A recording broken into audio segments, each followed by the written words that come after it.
1/4 of an inch.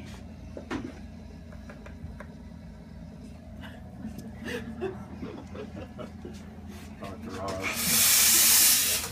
It doesn't matter. I can't see anyway. No. All right, first, On the left-hand side. lift up.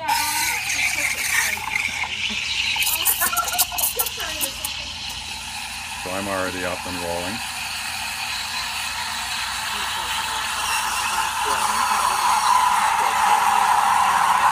Hear that noise?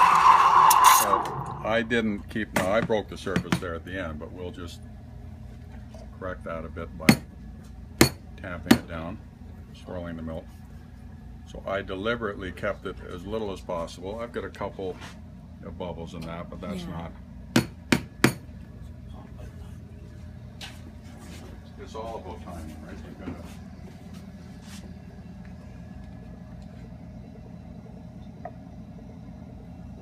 I didn't bring enough foam into that, so this is. That's about how I make a latte, but that's not enough foam. Yeah, no, it's not. It's not creamy. It's okay. It's a latte, but I came up a bit too quick. So the next one I would come back and hold it for another second or so. And because I didn't create enough foam, it wasn't quite as creamy and velvety. I broke the surface at the end, so that we can't do the. It's easy to do latte art when you have creamy foam. But the amount of foam is ideal. Okay. So in terms of a latte and foam, that's perfect. And next to that, it's just these like pock marks. Well, it's not even the pock marks. It's the foam. I can distinguish several larger bubbles there, and that's because I broke the surface at the end. The quantity of foam, so it should be really velvety smooth foam. I shouldn't have any bubbles. The quantity is good for a latte. Yeah. This is better, but as Jeremy said, even to have a little more foam. So when you do, on each machine you get working on it, I go back to my machine at the office and I'm doing drinks all the time. Once you do 2 or 3, you get very comfortable and you can then really determine what you want to achieve, and that's what you guys have to do.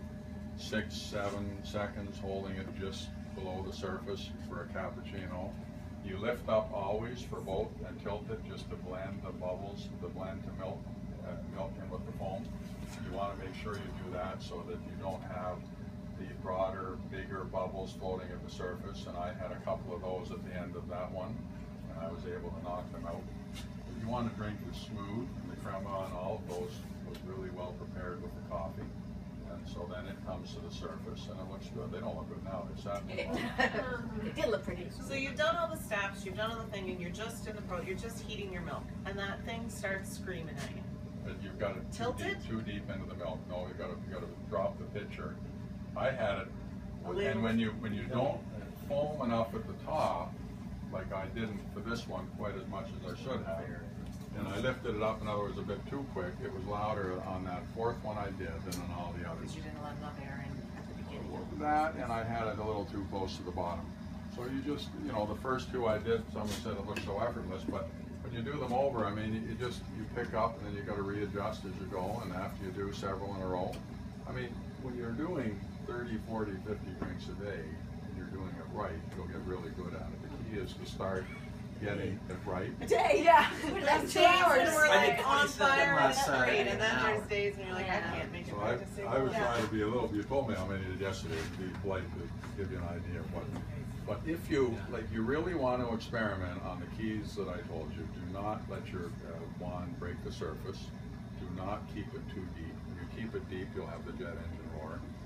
And you'll have no foam. That's right. Always start just below the surface. Always bring it down about another inch deeper into the milk and tilt to roll everything together, whether you're doing cappuccino or latte. And then always get the temperature right at the end, whether you're using a thermometer or knowing to cut it off by touching it on the bottom or the side.